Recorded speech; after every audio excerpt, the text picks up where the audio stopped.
ಆಚಾರ್ಯರ ದಿವ್ಯವಾದ ಸಿದ್ಧಾಂತದ ಭವ್ಯವಾದ ಛತ್ರಛಾಯೆಯಲ್ಲಿ ಒಂದಾಗಿ ಸೇವೆಯನ್ನು ಮಾಡಬೇಕು ಅಂತ ಸೇರಿದವರು ನೀವೆಲ್ಲರೂ ಕೂಡ ಇಲ್ಲಿ.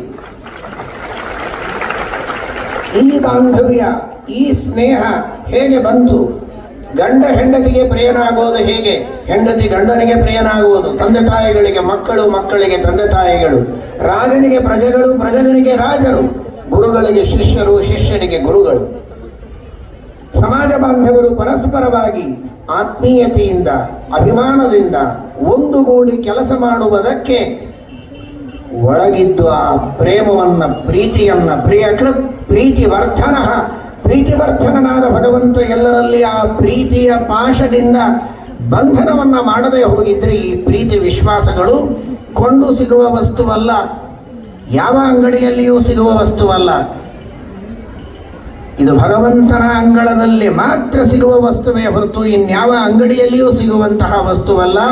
ಅಂತಹ ಪ್ರೀತಿಯ ವಿಶ್ವಾಸದ ಧಾರೆಯನ್ನು ನಮ್ಮೆಲ್ಲರ ಮೇಲೆ ಸುರಿಸಿದ್ದಾನೆ ಪರಮಾತ್ಮ. ಅನ್ನೋದಕ್ಕಾಗಿಯೇ ಆ ಭಗವತ್ ತತ್ವವನ್ನು ತಿಳಿಯುವ ಪ್ರಯತ್ನ ಮಾಡಬೇಕು ಅಂತ ಯಾಜ್ಞವಲ್ಕ್ಯರು ಆದೇಶವನ್ನು ಮಾಡುತ್ತಾರೆ ಮೈತ್ರೇಯಿಗೆ. ಆತ್ಮಾವ ಅರೇ ದ್ರಷ್ಟವ್ಯ ಶ್ರೋತವ್ಯೋ ಮಂತವ್ಯೋ ನಿಧಿಧ್ಯಾಸಿತವ್ಯ. ಅಂತಹ ಭಗವತ್ ತತ್ವವನ್ನು ನಾವೆಲ್ಲ ಚೆನ್ನಾಗಿ ತಿಳಿಯುವ ಪ್ರಯತ್ನವನ್ನು ಮಾಡಬೇಕು. ನಮಗೆ ಪ್ರೀತಿ ವಿಶ್ವಾಸಗಳನ್ನು ಕೊಟ್ಟು ರಕ್ಷಣೆ ಮಾಡಿದವ. ಇವತ್ತು ದೇವರು ಕೊಟ್ಟ ಒಂದು ಅದನ್ನೇ ತಿಳಿಯುವ ಭಾಷೆಯಲ್ಲಿ ವಿಜಯದಾಸರು ಹೇಳಿದರು, ನಿನ್ನ ಒಲುಮೆಯಿಂದ ನಿಖಿಲ ಜನರು ಬಂದು ಮನ್ನಿಸುವರೋ ಮಹಾರಾಯ, ಎನ್ನ ಪುಣ್ಯಗಳಿಂದ ಈ ಪರಿ ಉಂಟೆ ಅಂತ.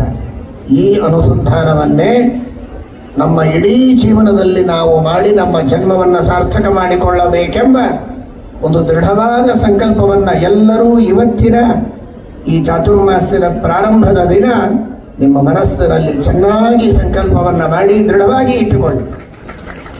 ಒಂದು ಸಲ ಆದರೂ ಇಡೀ ದಿವಸದೊಳಗೆ ಮನಸ್ಸಿನೊಳಗೆ ಬಂದು ಹೋದರೆ ಸಾಕು, ಕ್ಷಣ ಕ್ಷಣಕ್ಕೆ ಬರಬೇಕು. ಅದು ನಿಜವಾದ ಸಾಧನೆಯ ಬಹಳ ದೊಡ್ಡ ಮಟ್ಟ. ಕೊನೆ ಪಕ್ಷ ದಿನಕ್ಕೆ ಕೆಲವು ಬಾರಿ ಆದರೂ ಬರಲಿ, ಅದೂ ಇಲ್ಲ ಒಂದು ಸಲ ಆದರೂ ಬಂದು. ಆಟ ಆಡ್ತಾ ನಗನಗತಾ ಮಕ್ಕಳು ಹತ್ರ ಬರ್ತಾರೆ ಅಂದರೆ ತಂದೆ ತಾಯಿಗಳು ನಿನ್ನ ಒಲುಮೆಯಿಂದ ನಿಖಿಲ ಜನರು ಬಂದು ಮನ್ನಿಸುವರೋ ಮಹಾರಾಯ ಅಂತ ಒಂದು ಸಲ ಕೈ ಮುಗಿಯಿರೆ ದೇವರಿಗೆ. ಹೊಟ್ಟೆಯಲ್ಲಿಯೇ ಪ್ರಾಣ ಕಳೆದುಕೊಂಡ ಮಕ್ಕಳು, ಹುಟ್ಟಿ ಕೆಲವು ದಿನಗಳಿಗೆ ಪ್ರಾಣ ಕಳೆದುಕೊಂಡವುಗಳು, ಅನಾರೋಗ್ಯದಿಂದ ಬುದ್ಧಿಮಾಂದ್ಯದಿಂದ ನರಳುವ ಮಕ್ಕಳು, ಅದ್ಯಾವುದಿಲ್ಲದಂತೆ ನಗನಗತ ಕುಣಿತ ಮಕ್ಕಳು ಹತ್ತಿರ ಬರ್ತವೆ ಅಂತಂದಾಗ ತಂದೆ ತಾಯಿಗಳು ಮೈ ಮರೆತು ಆಟ ಆಡಿಸ್ತಾರೆ, ಎತ್ತಿಕೊಂಡು ಮುದ್ದಾಡುತ್ತಾರೆ. ಈ ಎತ್ತಿಕೊಂಡು ಮುದ್ದಾಡುವ ಸೌಭಾಗ್ಯವನ್ನು ಕೊಟ್ಟ, ಮುದ್ದು ಕೊಡುವ ಭಾಗ್ಯ ಕೊಟ್ಟ ಮುದ್ದು ಕೃಷ್ಣನ ಸ್ಮರಣೆ ಬರೋದಿಲ್ಲ ಅಂದರೆ ವ್ಯರ್ಥ ಅದು ಜನ್ಮ. ನಿನ್ನ ಒಲುಮೆಯಿಂದ ನಿಖಿಲ ಜನರು ಬಂದು ಮನ್ನಿಸುವರೋ ಮಹಾರಾಯ. ಒಬ್ಬ ಸ್ಮೈಲ್ ಮಾಡ್ತಾನೆ ಅಂದರೆ ಆ ಭಗವಂತನ ಸ್ಮರಣೆ ಬರಬೇಕು. ನನ್ನನ್ನು ನೋಡಿ ಒಬ್ಬ ನಕ್ಕ ಉಪ್ಪು ಗಂಟ ಹಾಕಿ ಮುಖ ತಿರುಗಿಸಿಕೊಂಡು ಹೋಗಿಲ್ಲ ಅಂದರೆ ಆ ವ್ಯಕ್ತಿಗೆ ನನ್ನ ಬಗ್ಗೆ ವಿಶ್ವಾಸ ಪ್ರೀತಿಗಳನ್ನು ಕೊಟ್ಟ ದೇವರು ಅಂತನ್ನುವ ಸ್ಮರಣೆ ಬರಬೇಕು. ಇವತ್ತು ಇಷ್ಟೆಲ್ಲ ಜನ ಬಂದದ್ದು ಗುರುಗಳ ಅನುಗ್ರಹದ ಬಲ, ಗುರುಗಳಲ್ಲಿ ಅಂತರ್ಯಾಮಿಯಾದ ಬಲ. ಮೂಲರಾಮ ದಿಗ್ವಿಜಯ ರಾಮದೇವರ, ವೇದವ್ಯಾಸದೇವರ ಅನುಗ್ರಹ. ನಿನ್ನ ಒಲುಮೆಯಿಂದ ನಿಖಿಲ ಜನರು ಬಂದು ಮನ್ನಿಸುವರೋ ಮಹಾರಾಯ, ಎನ್ನ ಪುಣ್ಯಗಳಿಂದ ಈ ಪರಿ ಉಂಟು. ಇದು ನಮ್ಮ ಶಕ್ತಿ, ನಮ್ಮ ಮಹಿಮೆ ಅಂತ ಸರ್ವಥಾ ನಾವು ತಿಳಿದಿಲ್ಲ, ನೀವು ತಿಳಿಯೋದು ಬೇಡ. ನಮ್ಮನ್ನು ಕೇವಲ ನಿಮಿತ್ತ ಮಾತ್ರ ಮಾಡಿ ಒಳಗಿದ್ದ ಆ ಗುರುಗಳ, ಎಲ್ಲ ಗುರು ಪರಂಪರೆಯ ಶ್ರೀಮದ್ ಆನಂದ ತೀರ್ಥ ಭಗವತ್ಪಾದಾಚಾರ್ಯರ, ಮೂಲರಾಮ ದಿಗ್ವಿಜಯರಾಮ ವೇದವ್ಯಾಸದೇವರ, ಇಲ್ಲಿ ಸನ್ನಿಹಿತರಾದ ಹಯಗ್ರೀವ ದೇವರ ಪರಮಾನುಗ್ರಹದ ಬಲ. ಇಷ್ಟೆಲ್ಲ ಜನ ಅಭಿಮಾನ ವಿಶ್ವಾಸಗಳಿಂದ ಭಕ್ತಿಯಿಂದ ಸೇರಿದ್ದೀರಿ. ಎಲ್ಲ ಕಾರ್ಯಕ್ರಮಗಳು ನಡೆಯುತ್ತದೆ.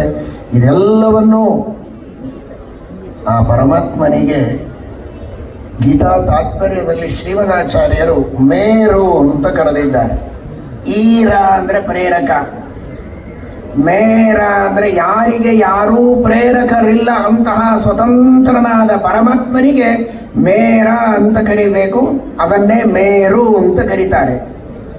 ಯಾರೂ ಭಗವಂತನಿಗೆ ನಿಯಾಮಕರಿಲ್ಲ. ಹಿಂದೂ ಇರಲಿಲ್ಲ, ಇವತ್ತೂ ಇಲ್ಲ, ಮುಂದೂ ಇಲ್ಲ.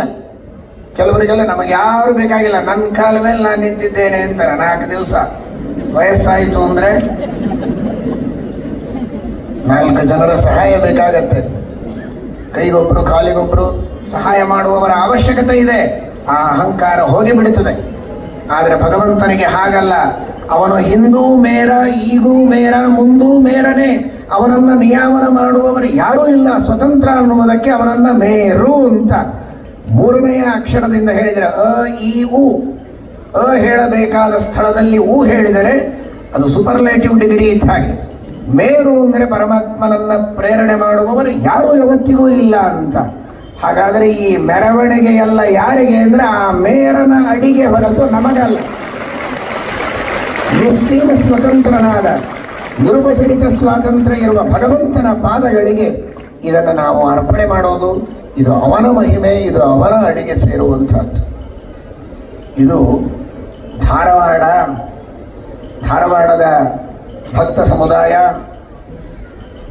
ಎಲ್ಲ ಮಹಿಳೆಯರು, ಎಲ್ಲ ಪುರುಷರು, ಬಾಲಕರು, ಯುವಕರು, ಯುವತಿಯರು, ವೃದ್ಧರು, ವಿದ್ವಾಂಸರು, ಲೌಕಿಕರು, ಅಧಿಕಾರಿಗಳು ಎಲ್ಲರೂ ಕೂಡ ಒಂದೇ ಮನಸ್ಸಿನಿಂದ ಅಷ್ಟು ಭಕ್ತಿಯಿಂದ ಈ ಒಂದು ಉತ್ಸವ, ಶ್ರೀಮಠದ ಕಟ್ಟಡ ಹಾಗೂ ಈ ಎಲ್ಲ ಕಾರ್ಯಕ್ರಮಗಳಲ್ಲಿ ಭಾಗವಹಿಸ್ತಾ ಇದ್ದೀರಿ ಅಂದರೆ ಇದು ಯಾಕೆ ಎನ್ನುವುದಕ್ಕೆ ಆ ಧಾರವಾಡ ಅನ್ನುವ ಶಬ್ದವೇ ಉತ್ತರ ಕೊಡುತ್ತದೆ. ಇಲ್ಲಿ ಅನುಗ್ರಹದ ಧಾರೆ, ಹಯಗ್ರೀವ ದೇವರ ಅವತಾರದ ಸ್ಥಳ ಅಂತ ವಸುಧಾರ ಅಂತೇನು ಹೇಳ್ತಾರಲ್ಲ, ಆ ಧಾರಾನೇ ಇಲ್ಲಿ ಹರಿದು ಬಂದದ್ದಕ್ಕೆ ಇದು ಧಾರವಾಡ. ಹಯಗ್ರೀವ ದೇವರ ಅನುಗ್ರಹದ ಧಾರೆ ಇದೆ. ನಮ್ಮ ಗುರುಗಳ ಜನ್ಮಭೂಮಿ.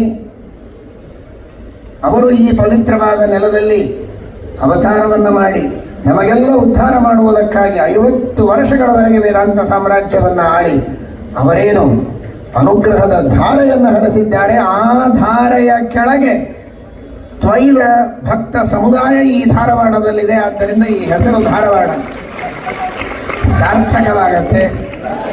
ನ ವಿದ್ಯಾ ನ ಭಕ್ತಿರ್ನ ವೈರಾಗ್ಯ ಭಾಗ್ಯಂ ನ ಚೌದಾರ್ಯ ವಾಗ್ಮಿತ್ವ ಪೂರ್ವಾ ವಿಭೂತಿ ಪರಂ ಸತ್ಪ್ರಮೋದಾರ್ಯ ಕಾರುಣ್ಯ ಧಾರಾಭಿಷಿಕ್ತ ವಯಂ ಮಾನ್ಯತಾ ಭಾಜನಾನಿ. ವಿದ್ಯೆಯೋ, ಭಕ್ತಿಯೋ, ವೈರಾಗ್ಯವೋ, ಔದಾರ್ಯವೋ, ವಾಗ್ಮಿತೆಯೋ ಇದ್ಯಾವುದೂ ನೀವು ಕೊಡುವ ಈ ಮನ್ನಣೆಗೆ ಕಾರಣ ಅಲ್ಲ. ಒಂದೇ ಒಂದು ಕಾರಣ ಅಂದರೆ ಗುರುಗಳ ಅನುಗ್ರಹದ ಧಾರೆ ನಮ್ಮ ತಲೆಯ ಮೇಲಿದೆ ಎನ್ನುವ ಒಂದೇ ಕಾರಣಕ್ಕಾಗಿ ನಿನ್ನ ಒಲುಮೆಯಿಂದ ನಿಖಿಲ ಜನರು ಬಂದು ಮನ್ನಿಸುವರೋ ಮಹಾರಾಯ, ಎನ್ನ ಪುಣ್ಯಗಳಿಂದ ಈ ಪರಿ ಉಂಟೆ. ಆದ್ದರಿಂದ ಈ ಎಲ್ಲ ಗೌರವ ಆದರಗಳನ್ನು, ಈ ಎಲ್ಲ ಉತ್ಸವದ ಜವಾಬ್ದಾರಿಯನ್ನು ಗುರುಗಳ ಪಾದಗಳಿಗೆ ಅರ್ಪಿಸಿ ಅವರ ಅನುಗ್ರಹದಿಂದ ಮುಂದಿನ ಎಲ್ಲ ಕಾರ್ಯಗಳನ್ನು ನಿರ್ವಿಘ್ನವಾಗಿ ಸಾಗಿಸೋಣ. ಎಲ್ಲ ಸೇವೆಯನ್ನು ಮಾಡಿದಂತಹ ಊರಿನ ಸಕಲ ಭಗವದ್ಭಕ್ತರು, ಚಾತುರ್ಮಾಸ್ಯದ ಸೇವಾ ಸಮಿತಿಯ ಎಲ್ಲ ಸದಸ್ಯರು, ಇಲ್ಲಿ ಬಂದ ಅಧಿಕಾರಿ ವರ್ಗ ಎಲ್ಲರಿಗೂ ಕೂಡ ವಿಶೇಷವಾಗಿ ದೇವರು ಪರಮಾನುಗ್ರಹವನ್ನು ಮಾಡಲಿ ಎಂಬುದಾಗಿ ಪ್ರಾರ್ಥನೆಯನ್ನು ಮಾಡ್ತಾ ಇದ್ದೇವೆ. ಹರೇ ನಮಃ. ಶ್ರೀಕೃಷ್ಣ ಅರ್ಪಣ.